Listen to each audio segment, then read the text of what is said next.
दोस्तों, हमारा आज का एपिसोड सौरमंडल की उत्पत्ति और पृथ्वी से जुड़े हुए रोचक तथ्य भाग 2। दोस्तों, आज के एपिसोड में हम पृथ्वी की सतह, उसकी संरचना, पृथ्वी का कोर अर्थात पृथ्वी में क्या क्या पाया जाता है, हमारी पृथ्वी का अंदरूनी तापमान सूर्य से भी ज्यादा गर्म है, इसके अलावा पृथ्वी का चुंबकीय क्षेत्र, पृथ्वी का वायुमंडल और पृथ्वी के भविष्य के बारे में बात करेंगे। तो दोस्तों, इस एपिसोड में अंत हमारे साथ बने रहें, इस एपिसोड को पूरा देखें। मैं हेमंत कुमार आपका अपने आल ज्ञान भंडार चैनल पर बहुत स्वागत करता हूं। दोस्तों, यदि आप हमें वीमियो, डेली मोशन और फेसबुक देख रहे हैं तो हमें फॉलो करें, और यदि आप हमें यूट्यूब पर देख रहे हैं तो हमारे चैनल आल ज्ञान भंडार चैनल को सब्सक्राइब करें, बेल आइकन को दबाकर ऑल नोटिफिकेशन को ऑन कर दें, जिससे कि आगे आने वाली वीडियो का नोटिफिकेशन आपको सबसे पहले प्राप्त हो सके। तो दोस्तों, इन सभी जानकारियों को लेने के लिए चलते हैं अपने स्टूडियो।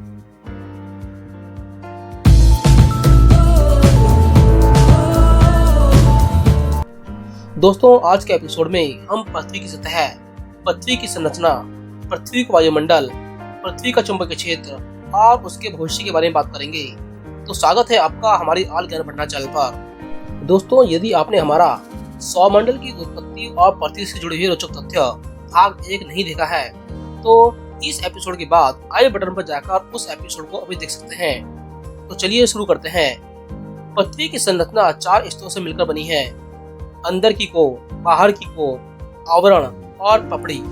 पृथ्वी के अंदर का कोर सॉलिड अवस्था में है, जो कि निकेल और लोहे की धातु से बनी है। इसकी त्रिज्या 1221 किलोमीटर है।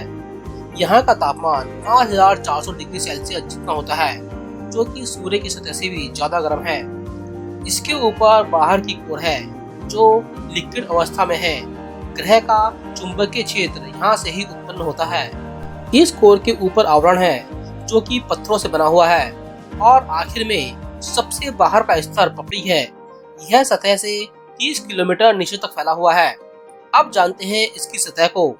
हमारी पृथ्वी की सतह 71% पानी से ढकी हुई है और सिर्फ 29% ही जमीन है। 71% में से 70% पानी समुद्र का है, जो खारा है या क्षारयुक्त है। सिर्फ 1% पानी ही नदी, झील और तालाब के रूप में पीने योग्य है। समुद्र की औसत गहराई 4 किलोमीटर है, अर्थात कहीं पर समुद्र 10 किलोमीटर गहरा है तो कहीं पर 2 किलोमीटर। अगर इसका आप औसत निकालें तो यह 4 किलोमीटर आता है। यहाँ पृथ्वी के सबसे ज्यादा ज्वालामुखी पाए जाते हैं। हवाई का मुआयना किया नाम का ज्वालामुखी माउंट एवरेस्ट से भी ऊंचा है। इसकी ऊंचाई 9966 मीटर है। यह जगह अंटार्कटिका और अटलांटिक महासागरों में पाई जाती है। बाकी बची हुई 29% जमीन पर पर्वत, घाटियां और जंगल यह सब पाए जाते हैं। इसमें जंगल सबसे अहम भूमिका निभाते हैं, क्योंकि यह कार्बन डाइऑक्साइड को ऑक्सीजन में बदल देते हैं। इसी वजह से यहाँ जीवन संभव है। पृथ्वी की जमीन को 7 खंडों में बांटा गया है, जिनमें सबसे बड़ा एशिया खंड है। यह 7 खंड समय के साथ साथ मिल रहे हैं। अंदाजा लगाया गया है कि आज से लगभग 25 करोड़ साल बाद यह 7 खंड आपस में मिलकर सिर्फ 4 खंड बन जाएंगे। दोस्तों, जीवन की दृष्टि से देखा जाए तो पृथ्वी का वायुमंडल सबसे श्रेष्ठ और उत्तम है। यहाँ के वायुमंडल में 78% नाइट्रोजन, 21% ऑक्सीजन और 1% बाकी गैसें पाई जाती हैं। पृथ्वी पर जीने के लिए ऑक्सीजन, उल्कापिंड को रोकने के लिए बरहीमंडल और सूर्य की रेडिएशन से बचने के लिए ओजोन स्तर सब कुछ है। पृथ्वी का वायुमंडल कई स्तरों से मिलकर बना है। चलिए जानते हैं उन्हें एक एक करके। सबसे पहले आता है ट्रोपोस्फियर। यह स्तर सतह से लगभग 10 किलोमीटर की ऊंचाई तक फैला हुआ है। बादल और ऑक्सीजन ज्यादातर यही पाए जाते हैं। दूसरे नंबर पर आता है स्ट्रेटोस्फियर। यह स्तर ट्रोपोस्फियर के बाद 40 किलोमीटर ऊंचाई तक फैला हुआ है। इसमें ओजोन स्तर बना हुआ है, जो कि हमें सूर्य से आने वाली हानिकारक किरणों से बचाता है। ओजोन स्तर ऑक्सीजन से मिलकर बना हुआ है, लेकिन अफसोस प्रदूषण की वजह से यह स्तर अब कमजोर पड़ने लगा है और कई जगह पर तो यह पूरी तरह से नष्ट हो चुका है। तीसरे नंबर पर आता है मेसोस्फीयर। वायुमंडल का यह स्तर स्ट्रेटोस्फीयर के बाद 35 किलोमीटर ऊंचाई तक फैला हुआ है। जब कोई उल्कापिंड पृथ्वी में प्रवेश करता है तो इस स्तर पर घर्षण की वजह से जलने लगता है, जिससे पृथ्वी इन उल्कापिंडों की बारिश से बच जाती है। जिन घरों के पास यह स्तर नहीं होता उनकी सतह पर उल्का पिंडों की बमबारी होती रहती है और वहाँ बड़े और छोटे गड्ढे बन जाते हैं। चौथे नंबर पे आता है थर्मोस्फीयर। वायुमंडल का यह हिस्सा मेसोस्फीयर के बाद 1000 किलोमीटर ऊंचाई तक फैला हुआ है।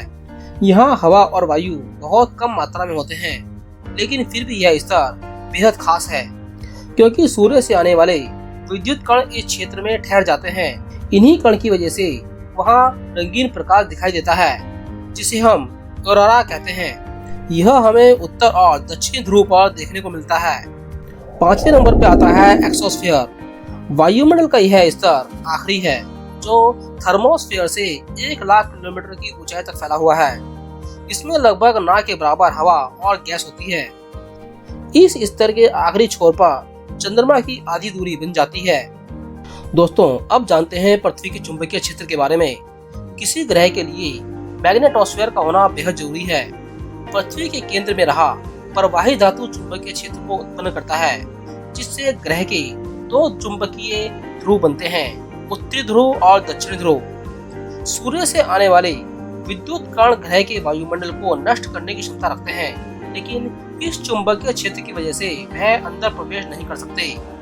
लेकिन फिर भी कुछ कण अंदर आ जाते हैं और अपनी ऊर्जा को वातावरण में छोड़ते हैं, जिससे अलग अलग रंग आसमान में दिखाई पड़ते हैं। इस घटना को ऑरोरा कहा जाता है। दोस्तों, अब बात करते हैं पृथ्वी पर जीवन और उसके भविष्य के बारे में। अर्थ पर जीवन की शुरुआत तकरीबन 4 अरब साल पहले हुई थी। किसी केमिकल रिएक्शन के चलते ऐसे अणु की रचना हुई जिसमें जीवन हो। फिर यह अणु बढ़ता गया, इसमें से कोष और सूक्ष्म जीवन बनना शुरू हुआ। इन्हीं जीवन में से कई प्रजातियां बनी और उनमें से एक थे हम। अभी के समय हमारे ग्रह पर इतना तापमान नहीं है, लेकिन जैसे जैसे समय बीतता जाएगा वैश्विक तापमान भी बढ़ता जाएगा।